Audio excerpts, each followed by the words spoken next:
I'm going to talk about today is why people say that you should be on every social media platform and how they're wrong and how you can actually have fun doing it. So, first, has anyone ever heard that you need to be on every social media platform or like do everything and like, be on everything? Yeah. Yes? Yes? I want to make sure I'm not talking to a bunch of blank faces. So the reason that they say that is because your audience is dissipated. Some of them are young, so they're going to be on things like Snapchat or new things, TikTok. I think Snapchat is old, so TikTok is the new one. Some of them are older, so like me, and older collectives who are on Facebook, some on Twitter, some on Instagram. And they want you to, because you want to be everywhere, to get each little drip that you can possibly get. Unfortunately, you also have to create content. So the other reason why they tell you that you need to be on every social media platform is that if you catch it at just the right time, you could be DJ Khaled on Snapchat or Kylie Jenner on Instagram. So if you're on every social media platform and you use them all a lot, you could be the one that breaks out on that new platform, that one that becomes the new TikTok. Problem is that every day 1,000 new social media websites are starting, and the chances that any of them are going to have the funding to like beat any of these new places are very, very small. So it is much, much, much better to focus on the website one that you do very well, that you already use. And it is because, mainly, social media only works if you actually do it. Most people that hate social media, it ends up being that they don't do social media, they don't use it, or they avoid even trying it because they have this love-hate relationship with it, and that hate or love-hate relationship comes across with how they use the platform, and then the users who are using that platform don't actually enjoy the experience. And so what we're trying to cater for on social media, just like at shows or in our content, is we're trying to cater a positive user experience. And if you don't use social media with love, and you don't do the things and it doesn't come across in what you're posting, then you are not going to get social media followers, and they're not going to enjoy them, and they're going to unfollow you. So, that is, and I say this from personal experience because I have 30,000 people on my Twitter account, and it's absolutely dead because I never use it. It was fun to get them, but like I hate Twitter. I have 10,000 fans on Instagram. I never post on Instagram. So like when I post something, like 7 people say that 7 people like it because like I just don't use it enough that for the algorithm to catch on. And so when you're talking about actually getting social media to a point that you can get leverage from it and actually get the algorithm to catch on, one of the things you need to do is post consistently, like all of the time. And if you're not posting on at least one social media platform all of the time, then that social media algorithm is not going to catch enough. They're not going to see you as relevant. Unfortunately, it used to be back in my day. Like a human being was responsible for like saying what went viral, and that's no longer the case. Algorithms are responsible for it. And algorithms hate you if you're not actually posting consistently. Does that make sense? So unless you have 12 hours in a day to post on just social media, there's no way to get enough consistency across all of these platforms to have any leverage. Does that make sense? To actually get them to catch on to you. So the reason that I say that a singular platform is how you will dominate is because I believe that everyone in this room has one social media platform that they actually enjoy. Like it might be Pinterest, it might be Instagram, it might be Twitter, it might be Facebook, whatever it is. For me, it's Facebook. They all operate differently. But if you guys thought back into your heart of hearts when I talk to people, most of them like one. So does everyone have raise your hand if you have one social media platform you actually enjoy. And you have like 7. Raise your hand if you have like 2 or more that you hate along with that one you So nothing works if you don't actually do it. And this is, if nothing else you get out of this presentation, this is my permission for you to not deal with those social media platforms that you don't like. Because you will then stop using social media. And social media is incredibly powerful, but it's not if you hate it. The other thing is that they all function completely differently. The way that you get virality on Pinterest is maybe not 180 degrees different, but considerably different than how you do it on Facebook, and how you do it on Twitter, and how you do it on Instagram. Some Instagram and Twitter are kind of the same, but the kinds of things that go viral on those platforms, the kinds of things that people are going to that platform to look for are completely different. So if your number one is Pinterest, I don't know why I keep saying Pinterest, I'm obsessed with Pinterest today. You're going to be posting a lot more graphic heavy content, so quite a bit more attractive than maybe you would post on Instagram, and much more graphic heavy.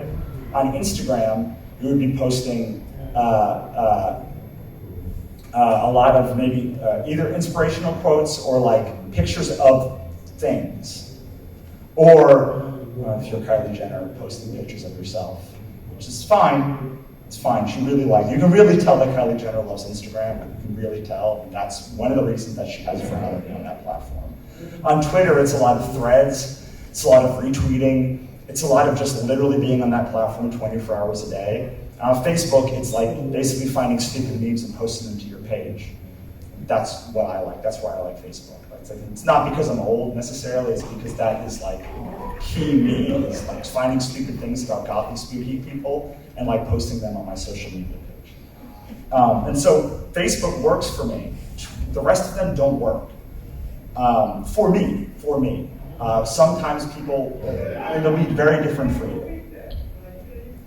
But the thing is because you have one that you like, generally, probably, and you know how that thing functions, like the ins and outs of what you like and other people like on that platform, you will have a much higher chance of building high quality engagement. And that is what you're really looking for. So much of this social media conversation is about follow numbers. And while those are important, what's really important is engagement, because engaged people are who buy things from you. And having a big social media presence is great, but I have people that have millions of social media followers and they can't sell anything. Like they have just like a dead, to me, a social media account that you can't actually monetize means you have to continue working, and that's the worst. So, does that all make sense? That's like the overview. I'm gonna show you how to actually do that now, but I wanted to get to the point where like we could have a conversation about the step-by-step process. Does anyone have any questions about that sort of overview? Okay, cool. Okay, so step one, branding. Does anyone know what branding is? Does anyone know what branding is that doesn't involve the textbook definition of branding? Okay, so branding, when I associate branding, is what somebody associates you with. So a lot of people think branding is this big, high-minded thing that like only big companies use, but even your mother has a brand, or your father. If you close your eyes and you think of the 2 or 3 things that your mother or father or sibling really loves, that you private message them, or you tag them on, or you retweet for them to see, that is their brand. And so when you really cut it down, the first step you have to do is not only know what you associate, know people associate you with, but on top of that, what you want them to associate you with. Because a lot of times, people want their brand to be something, but it is actually not what their brand is about, or what the perception that they're putting out into the world is. Does that make sense? So I know a lot of people, for instance, that like to post pictures of their cats, on their Instagram, and they're like, this is great. Like, I post pictures of my cats and it gets high engagement, which is fine, but their brand is like writing horror comics or something, and like people that are looking for pictures about cats are not highly associated with pictures with people who read horror comics. So the second step is to know what the people that you're targeting are looking for. And this is the sort of essence of a brand. I'm sorry I'm going over rotating. It's the last hour of the show. I've been on the floor for 2 days. So if I like literally not making sense, please let me know. I was also hoping there'd be water here. So when you're thinking about your brand, the easiest thing that you can know is why people what people want to see from you. So let's say you're an author. I'm an author. So I wrote a book when I first started out, and it sold pretty well. And I sold another book, and it sold pretty well. And it sold, and I released the third book, and it sold horribly. The first 2 books were monster books, horror comedy kind of books, and the third one was a mystery novel told all in blog posts. Those first 2 books had high synergy between the same kind of person who was reading them. The next book had no synergy. Like it was not about monsters, it was not fantasy, it was not horror, it had nothing to do with the other ones. So that is what we talk about when we talk about brands not being in alignment. Is I was releasing something, people were associating me with monsters and horror, which is great, that's my brand, but I was releasing things that weren't the thing that they were expecting from me. And so even though I had a bunch of people who wanted to buy stuff from me, they did not want to buy that thing from me. They wanted to buy the things they associated with my brand. So I actually went to them, and you can do this with yourself, even if you've never released something.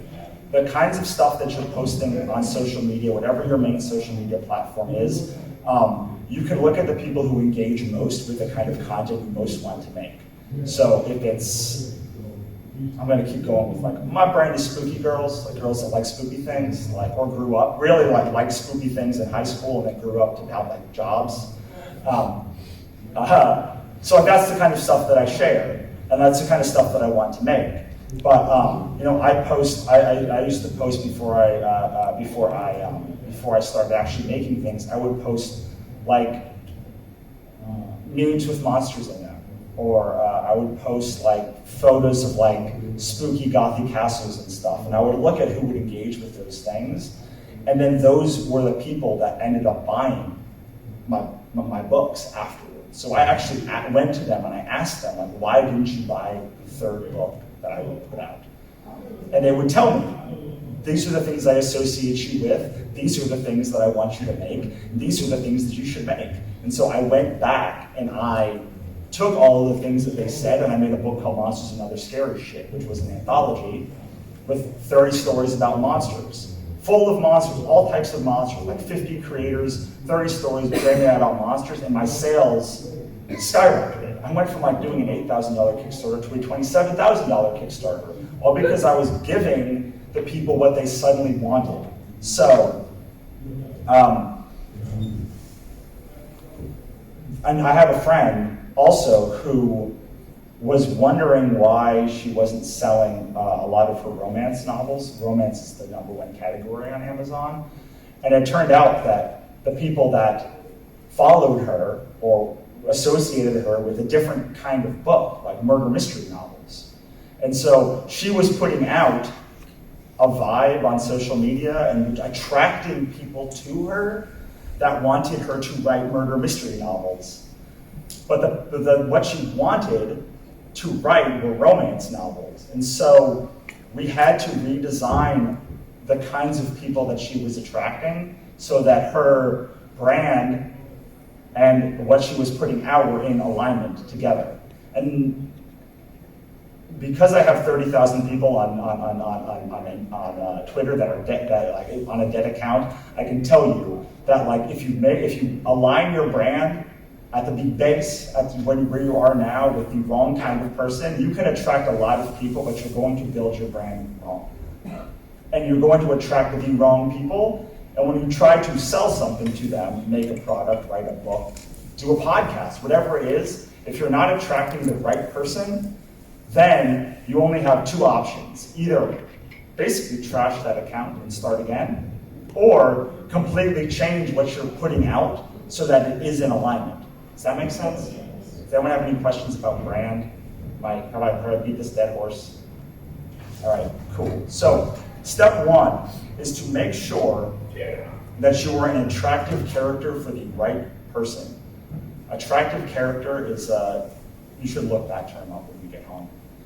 It's a book penned by Michael Haidt. He talks about the attractive character, and he posits that if you are the right kind of person, you will attract the right kind of person. But magnets do, like a magnet. Thank you, God. Oh my God. I love you. Oh, here, come back. I have a gift for you. I don't ramble so much in this book, I swear. Thank you.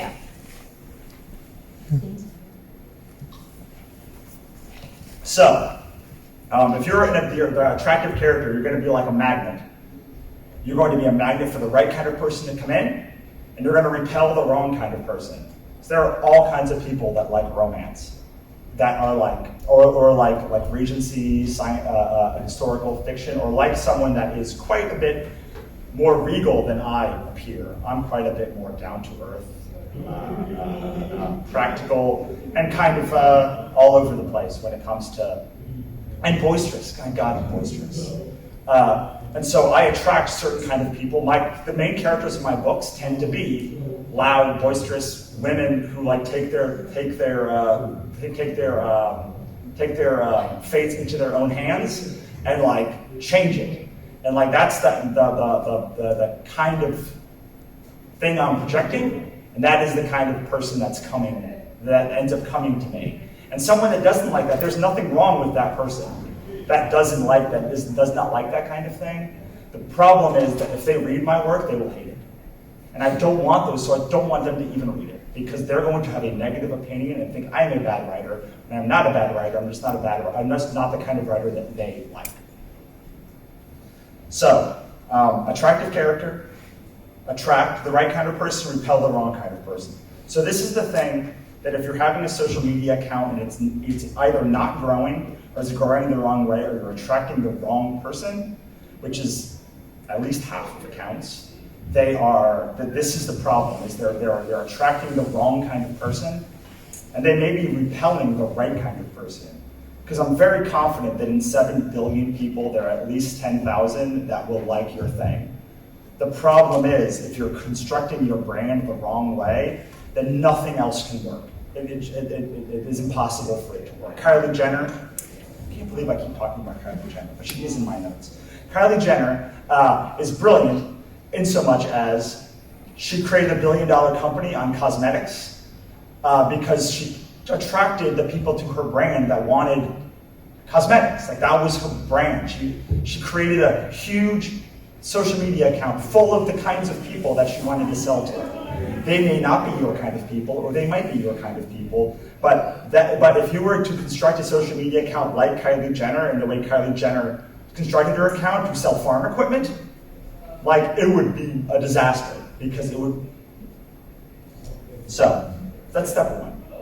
If you don't get that right, you could do the rest of these steps, and it's going to blow up completely in your face, and you're going to waste a whole lot of time as someone who has at least one, the Twitter account, that is completely dead, and I literally don't know what to do with it. Because people find it every day, and I'm like, I'm going to waste my effort. So the next thing is pick a social media account. So that was step one. That was the construct the brand. Step two is to find the social media account, the right one. One you already use. One you already like. Barring one you like, one at least your 5 closest friends like, because then you can follow them, and like at least you'll be able to communicate with those 5 people at the beginning and to like it. And just by being around something enough times, you will grow to like it. It will probably be Facebook. If not Facebook, it'll be Twitter or Instagram or Pinterest or TikTok, but it has to be something you have a natural affinity for the way that the mechanics work. And as I mentioned, every mechanic is different.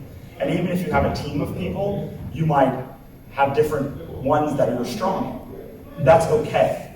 If you want to dominate in an hour a week, you have to go where you are strongest. And I don't know where that is for you, but whichever one you are strongest is the one you should focus 90% of your attention on. Because the big players on that platform already exist, and they for sure know the ins and outs of that platform, and they for sure are dominating, and they will for sure drown you out if you do not know how to dominate on it. So this is why it's so important to be on one instead of 50, because if you don't know the ins and outs and how to dominate on it, of that platform, there is no way for you to compete with the best players that exist in your space. And if you cannot compete with those players, at least in the mechanics of how you use the platform, it's almost impossible to grow from nothing to something. Does that make sense? Now, that is not to say you can't have, once you master one, if you have a bunch of time in that hour, you can do 5 or 6 or whatever. But it's better to dominate one first, because once you learn the ins and outs, you will grow. It took me, I started Facebook in 2004. It took me to 2017 to have 1,000 fans on my Facebook page. Now I have over 13,000. And the reason I saved the Facebook part till later, after I've already said how bad I am on Twitter and Instagram, is because like my Facebook page has tons of engagement on it. Always, at least once a week, someone will message me saying, I love what you posted on Facebook and I just bought 3 of your books. Because like that's what I want. Like I'm using it in that hour to dominate the one that will get the right people who will then buy the product. And it's because I know the brand of the person that I am looking for, 1. And I know what they want to see, 2, because I follow all of the people that are also in that category who post all of the things that those same people want. Whether it's webcomics or spooky me, whatever the thing is, I know where they are and I curate the feed, my feed, so that they keep coming back for more. And they start seeing me, my sense of humor, and say, wow, that guy, I like all the things that he posts. I'm going to try his books. Again, this doesn't have to be books. It could be crochet or whatever it is. Whatever the thing is that you're doing, the goal is you have a feed that is full of the kinds of stuff that your perfect audience will then come and find. And once they find it and they come into your ecosystem, they will grow to know, like, and trust you. Because those are the first 3 things that someone has to do before they buy from you. Does anyone know what a sales funnel is? I want to move it to a couple. So a sales funnel kind of looks like an inverted triangle. Sorry that this is not up there, but it looks like a funnel. And at the top, someone has to know you. So they go from not knowing you to knowing you. And then knowing you to liking you, and a certain amount of people who know you will not like you. And then from liking to trusting, and some people who like you will not trust you, and then some people who trust you will not buy from you. So you have to, once you have the right kind of feed, it becomes just tossing as many human beings as humanly possible in the top of it, like a chipper shredder. And if you do it right, if you align your brand properly, and you're on the right platform, and you're posting the right kinds of stuff, then it becomes about scale. And that is easy. I do for hundreds of authors a year. They pay me money to throw people into their funnel. And the good ones know the exact kinds of people they want, and that becomes profitable for them. And they keep coming back and back and back for more. But a lot of those authors have no idea what kind of fan they want, or how to take them from not knowing them to super fan. And those are the people that have not built their brand properly. Or they are not posting the right kinds of stuff into that feed. So if you don't know what you're looking for your social media accounts, first you can go to a site called BuzzSumo. BuzzSumo has, and you can just type, BuzzSumo has a list of, they're gone. Did you say they're gone? Back there? I don't know. Sorry. So BuzzSumo is a site that has the top ranked articles of any in the world, basically. You can type in their search engine, anything you want to find out, and they will list the top 10 most shared things in the world at that current time. And that's a pretty good place to start if you're looking for stuff that will grow your audience. Because if you're posting the most shared stuff, then people will share it from your feed to other feeds, and that is how you start getting a feedback loop of people coming to you. But you want the right people. Because if you don't get the right people, you're going to build a dead account. And the algorithm works enough against you already that if you're building a dead account, then it's going to work against you even more. So this is where we actually get to scale, because we're talking about dominate, right? Not just like how to build the right feed. So once you have the right feed, now we can actually start doing real work of scaling. Okay, so a lot of these things you're probably going to have heard before, but the most important thing that you can do is to join the communities where your fans already are. That means shows, advertising, groups.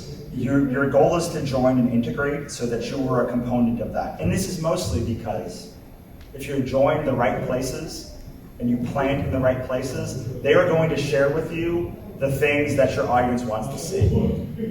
And you are then going out and picking those things out and then sharing the best of the best with your audience. So you become a curator of basically the best content that your perfect audience wants to see. Additionally, by joining the communities and joining then integrating into the community, you're going to start having people naturally start going to your page. And if you're curating the right stuff with super shareable content, and those people are coming to your page, they are likely to stay on your page and become a fan of your page. Now, remember, this is just like, we're just trying to get them to know me. We're just trying to get them into the funnel at this point. Because once they come in, once they find you from somewhere else and come to your page, your job is to have that feed so honed that they stick there. So if you're in the communities of the places that have your perfect customer, and they come to your page and they see that it's full of stuff that they like, maybe they share a couple of those things and then you start popping up in their feed, that is how you start going from someone not knowing you to knowing you to liking you to trusting you, and then eventually buying from you. This is not a process that happens overnight, and it's something that I believe you guys should be doing. Even if you don't have even if you're only planning the first page of your webcomic or whatever it is, the earlier you can do this and cultivate the right audience, the better. Because what you are cultivating for on your social media is taste. If someone trusts your taste, when you put out a book, they will be likely to check it out. Or, sorry, a product, piece of content, something that you want them to consume and or buy. If you can get them to trust it, and then the content is good, then they will buy it. And then they will keep buying it if it is good. And if they like you, they will be much more generous to your crappy content when it comes out the first time, and the first one's not going to be great. Not that your stuff's not eventually going to be amazing, but like at the beginning, there's a gap between like how good you are and how good you want to be. And if you are giving to your community, they end up being much more polite and caring and supportive and nurturing. Does that make sense? Does anyone have a question as we go here? Yes. Yeah, do you think if I had like, I don't know, 2,000 followers, and, but not the, some of them are friends, some of them are my friends, whatever, but should you start something completely new, start like gathering followers, do your art, do your craft specifically, or just use Is your personal feed curated? So are you talking what platform? Facebook. Okay, so I always think that you should start a business page from a personal page. And here is why. The maximum amount of friends you can have on a Facebook personal page is 5,000. That's not enough to run a business. I mean, it is if you charge a lot for your art, but generally, like you're going to want more than 5,000 fans by the time you're done, right? Yes? Yeah.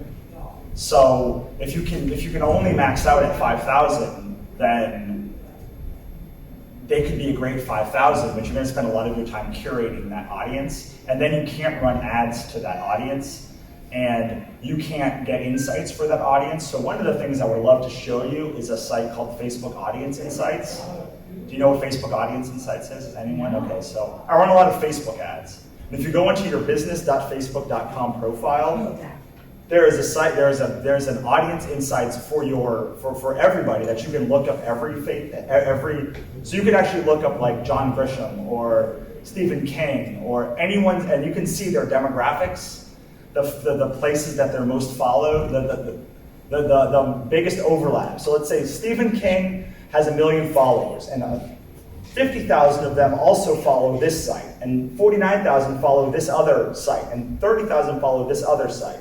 But you can also do that on your own Facebook page.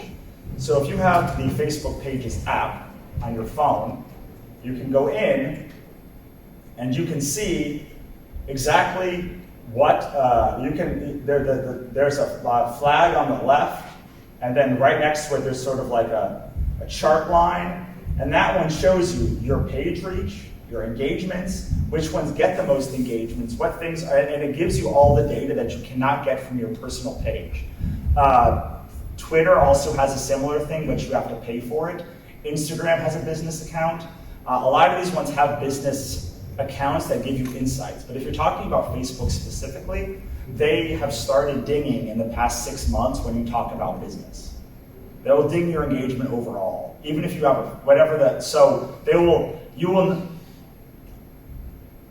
I like sharing things, personal things on my Facebook page, and I like seeing things from my family and friends on my Facebook page. And when I talk about business too much, it stops showing that to my friends.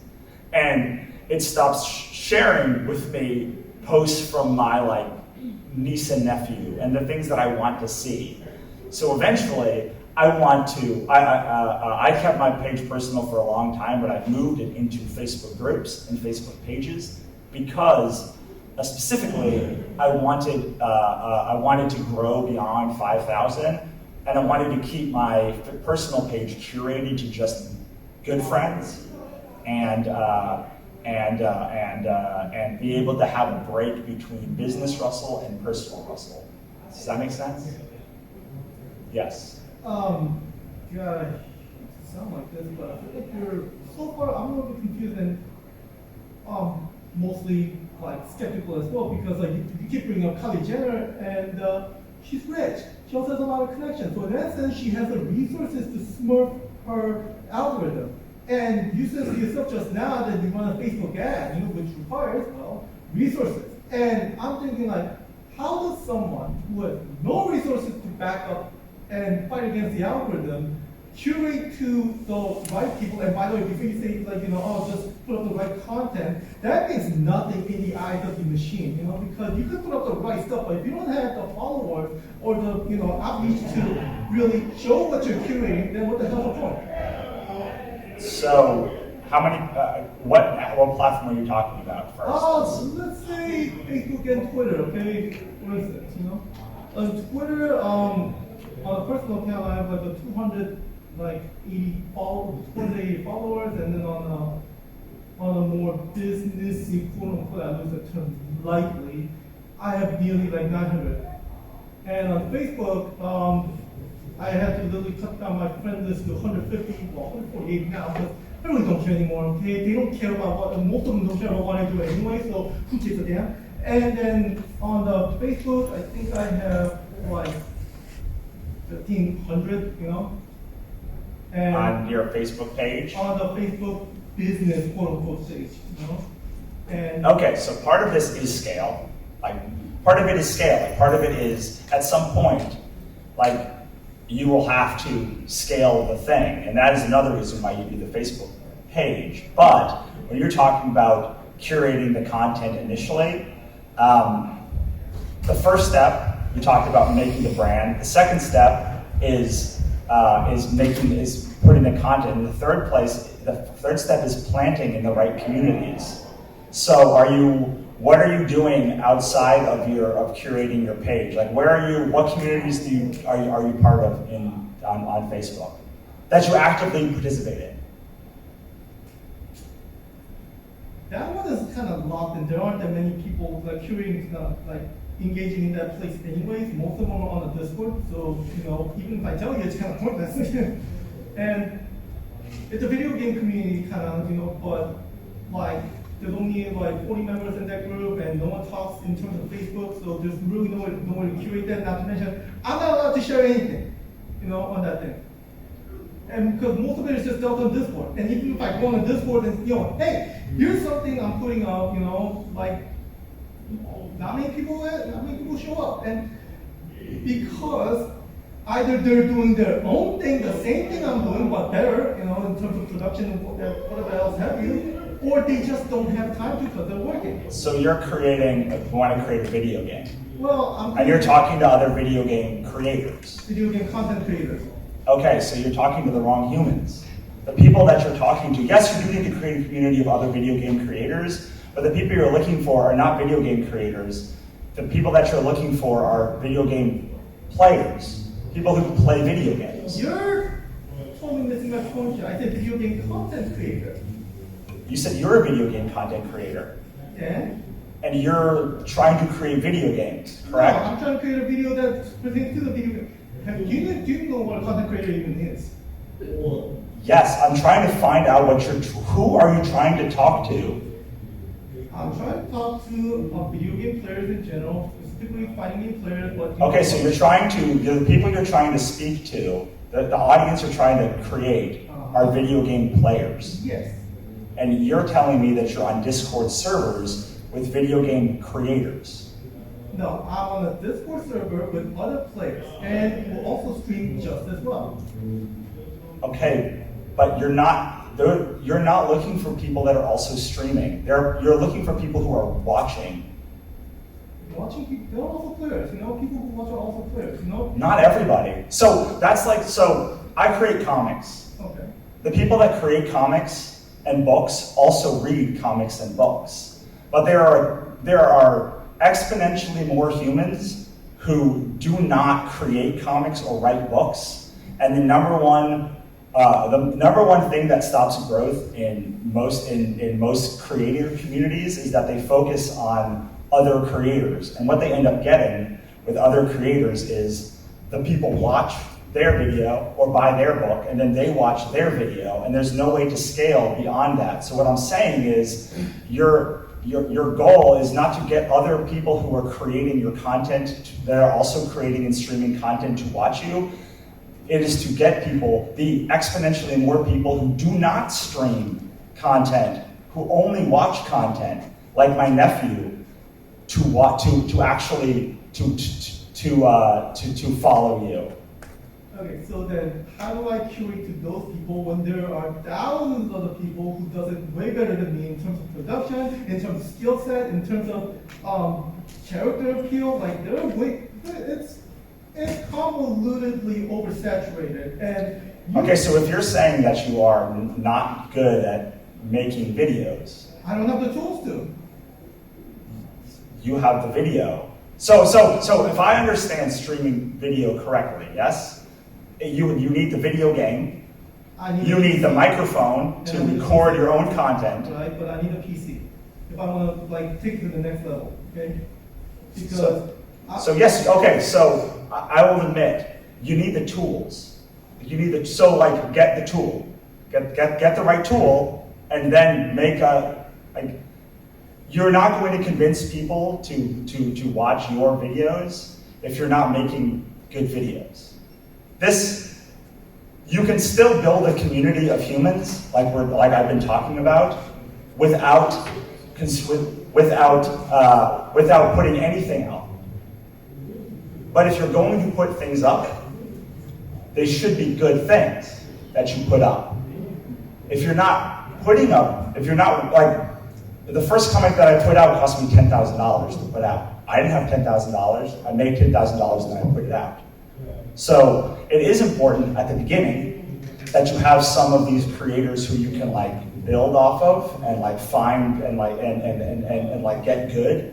But if you're asking me how can you create an audience with a subpar content, then like when you're putting out subpar content, the answer is you're not going to do very well, because the best content creators are investing to put out the best content. And if you're saying that it's $1,000 or $2,000 to get the PC or whatever the cost is for the PC, or $500 or whatever that is, I would say that that's an investment that you should make if you want to put out the best. But if you are just trying to curate content, then there are thousands of anthologies, and there are hundreds of thousands of memes, and there are you could actually take all of the really great ones, all of the great like videos, and curate those on your own stream. And then as you're putting your own stuff together, you could ask for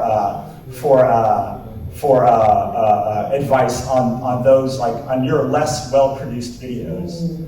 But your goal is to take the best ones and highlight the best ones, because those ones that are like watching the best ones are streamers already. Like they're already watching the streams that those people are coming in. So if you want to get a little piece of what the watchers that they have, then if you just bring them from watching over here to if you create, so there's a magazine called Podcast Weekly that I just found out about. And what they do is they curate the best podcasts.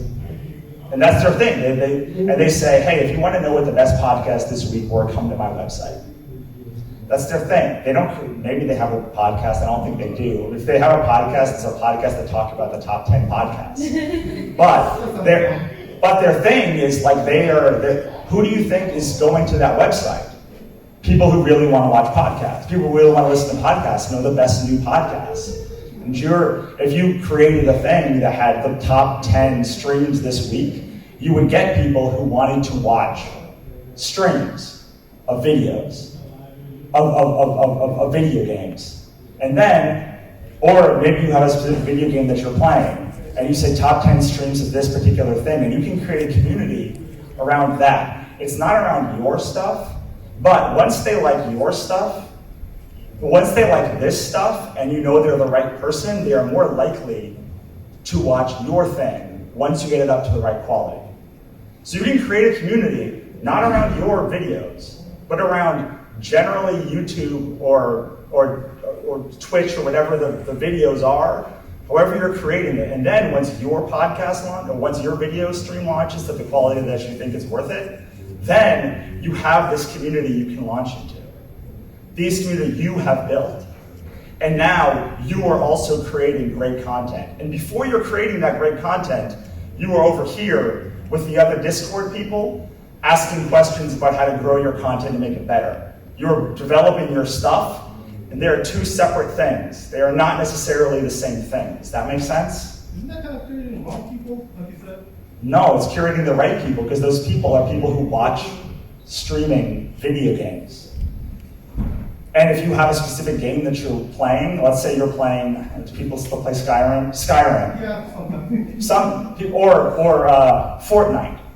There's got to be thousands of people that play Fortnite. If you are a Fortnite player, you could construct a website or whatever, a social media page devoted to the best Fortnite streams of the week, or the best kills of the week, or the best something of the week, and then you're I don't know, man. That's what you gotta do. I gotta stop arguing because like there's 50 other people here. Anyone else have a question? Does that make sense? Like I know you're not I know you're not. I know that was specifically for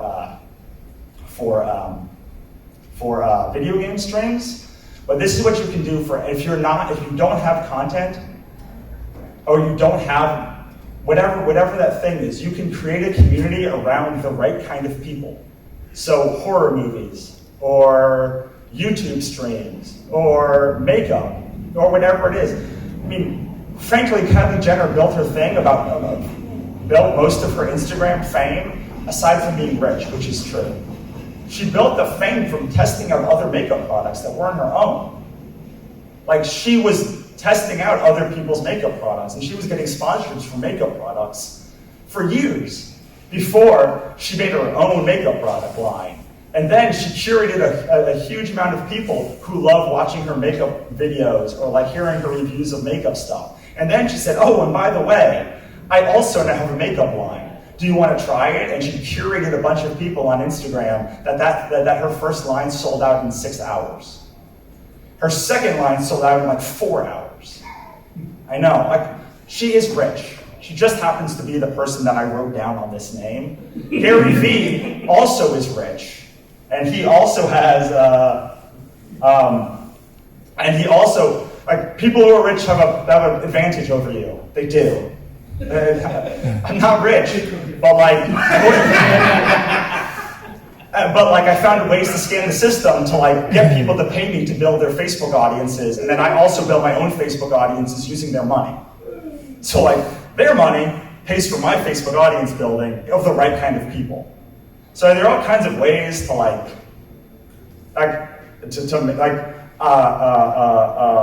did an anthology. I'm a comic book person. I did an anthology. It was 35 stories about Lovecraft monsters, 70 creators, all people who were in the Lovecraft universe. That thing made $40,000. Like, that's $40,000 that I can then use to build my own stuff that I can then take. Well, I have to give them money too. Like, it wasn't all, like, I had to like make the book and do all the things, but like, that was a way that I figured out how to like leverage the system that I had, which was a community of awesome creators. We made something really cool. I put it together, and then I took the money that I had and I used it to like do shows and like build an audience. And all of those people from that Lovecraft book, like, they bought my next books. They went back and bought my own books. Maybe not all of them, but a lot of them did. Like, I've been able, the first book that broke me out was a book called Monsters and Other Scary Shit. It was 30 stories about monsters. You know those 2 books I talked about at the beginning, the Ichabod Jones Monster Hunter, the Katrina Hates Dead shit? Those were the 2 book names. Like, when they told me what they wanted, well, my audience told me what they wanted, they said monster anthology in comics. Well, those people then, suddenly I had 600 people, raised $30,000 almost for this book, that I funneled into the next books. And then I found a leverage point in the fact that like a lot of authors were like getting scammed by a couple of these people who were helping them build their audience. And I just was like, well, what if I did the same thing, except like I didn't scam them, and I like was honest, and like they got all the stuff, and like that ended up being like literally half my business is like taking this, like, well, what if I did this without the scam part of it? And like they like literally went from like almost no audience on Facebook to a ton of others to a big audience, like using other people's money. Like they got their thing, like they got theirs, like everyone got theirs, like everyone got their money. But like I then also benefited. And I benefited in an exponential amount because like I was the one taking the risk. Does that make sense? Like, I work in comics. Like, there's no money in comics. There's very little money in comics.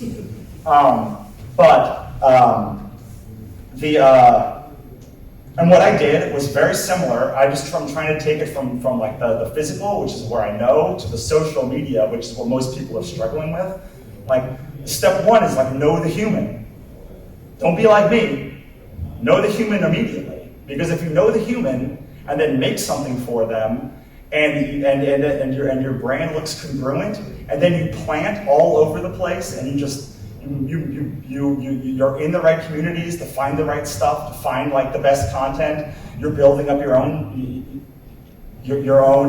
skills, And then you can then launch to those people. But that's not the point of this. The point is to dominate on social media in under an hour a week. So to get back to that, once you are, I got 7 minutes left. Once you're planting, you can then start funneling people back into your social media page.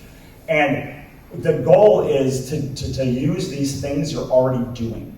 That is really how you're dominating on social media. So most people are trying to add events to their life that they're not already doing. They're trying to go on other social media platforms, trying to do other social media things they're not comfortable with. The thing you're comfortable with is writing rants on Twitter, like all day, every day, then that can work, because that is actually, or if you're writing rants on Facebook all day, hey man, if you just took that over to Twitter, you would dominate over there, because that is Twitter's made for ranting. If you are posting really pretty pictures on Discord server, hey man, if you took that over to Instagram, you'd probably be able to dominate. So it's making your brand congruent with the actions that you're already taking. And if you do that, you can do a ton of damage on social media in less than 60 minutes. Because it's actions you're already taking. You're already gonna make that rant, bro. You're already gonna make that rant. Just make it in a platform and build a community and a place that will appreciate that rant. You're already doing the live stream. Don't do a live stream of videos on a video game on Facebook. Do it on Twitch. Then you can make money while you're doing it. That's where the people are streaming video games, right? So it's taking the actions you're already doing online and finding the place that is most aligned with that and that will allow you to grow the quickest. By finding the right person, putting it together with the right, with what you're putting out, designing something that when they come to you, they see that yes, I'm going to grok that stuff. I'm going to know, I love it. I know I'm gonna love this, because what happens when someone goes to a page, they stream 4 things down, and they're yes, I like this, I'm gonna like it. And then planting in all the right places that you already want to plant anyway, and then driving people back to your own social media page. And if you do that, honestly, it's not as good as ads. It is definitely not as good as being Kylie Jenner. Well, but you can dominate, and you don't need to be Kylie Jenner also needs to have a $1 billion business, because her habits, I guess, are very extravagant. But if you don't need a lot, you don't really need a huge amount of social media followers to be relevant. For years, if you look at most comic book creators, they have very little social media presence, or very few people following them, but they're doing a lot with that little amount they have. And it's not necessarily about scaling. Domination is not about scaling. Domination is about when somebody goes to social media, they want to find you. The people that already know you, even, want to find you. You are standing out above the crowd for the people that you know. Because if you can stand out and dominate and do what we're talking about putting out the right content and doing it consistently, then you will be top of mind to those people who already want you. And if you're top of mind to those people, they will start referring other people to you. And if they're referring other people to you, then you have a virtuous cycle of being able to get new people, because you're already doing so. You're already top of mind by dominating that one platform. And then once you dominate that one platform, you can start scaling it, or you can go somewhere else, or you can start another platform if you want. Does that all make sense? All right, we have a couple of minutes left. Does anyone have a question that is not, how do you do this all from scratch because I can't do that in 3 minutes. It's a 3-minute question. Yes. What's the hardest number barrier to cross? 100-person barrier, 1,000? It gets harder every time. It gets harder every amount. It's pretty easy to do 100. It was really hard to do 10,000. Every 1,000 after that is a lot harder, because there's less. Because if you want a niche, you want a small niche that you can dominate. We didn't talk about that. I should have. It's not in my notes. 20 Kylie Jenner things are on here, but no, it's about. But you want to be able to find the people that are like the perfect fit for you. So I write mythological fantasy with like strong female characters, even though I hate the term strong female character. So like I'm looking for the people that like that, and I want to narrow that niche down. And when you narrow that niche down, it's a lot easier to stand out.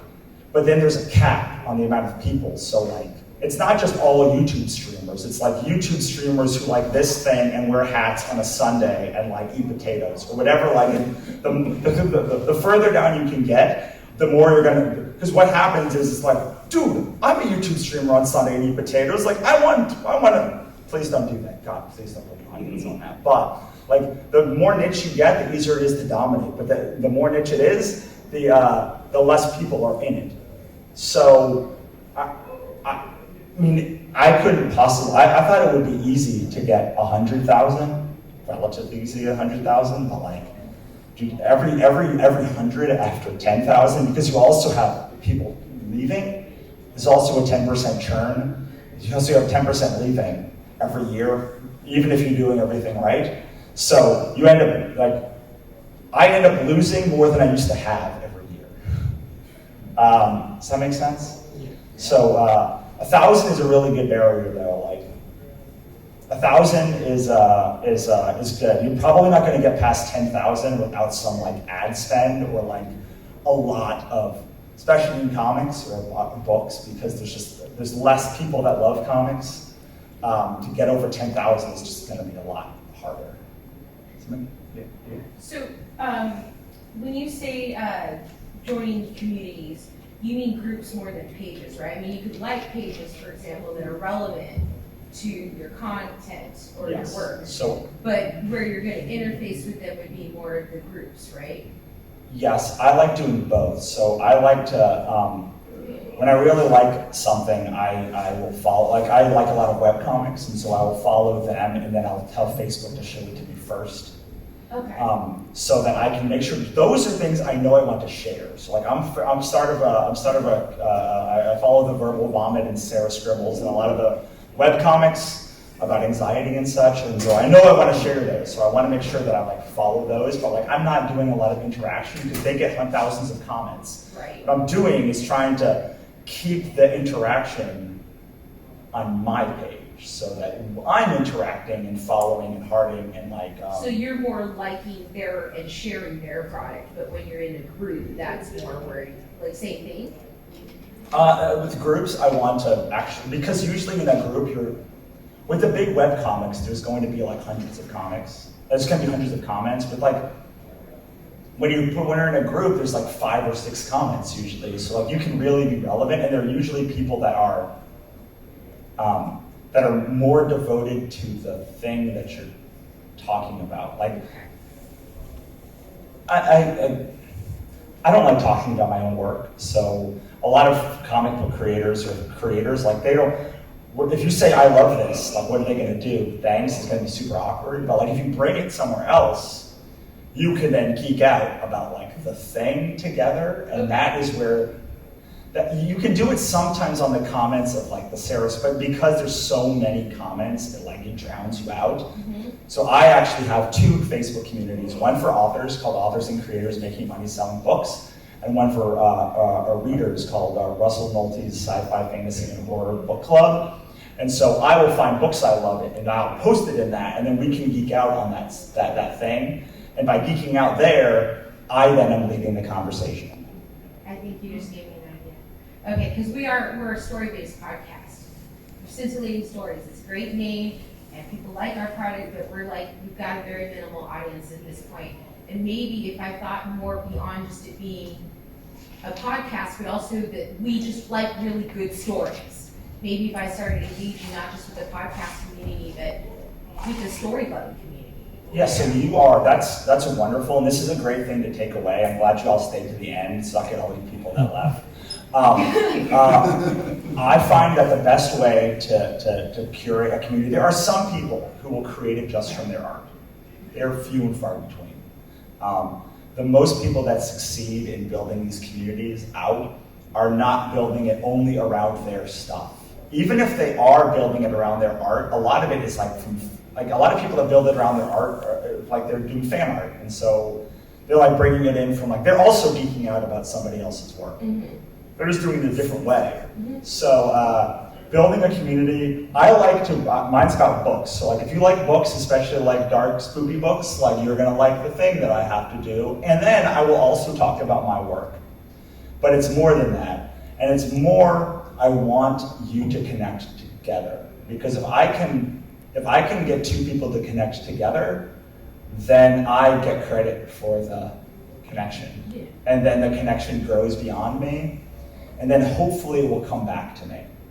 Hopefully it will come back as like, this is a thing. And you can also then invite those other people to like, let's say you have a Facebook group or whatever, a Twitter thing. You can then take that and like invite those bigger podcasts onto your show. Do you want to do like a group takeover and like can you answer questions? Like you could do a secondary podcast where you interview other people, other like podcasts, just like you are interviewing their fan, and then hopefully you can get some synergy that way, crossover. But the more you can make the brand more than you, and the more than your thing, the more it's going to trickle down. I'm not going to get into that, but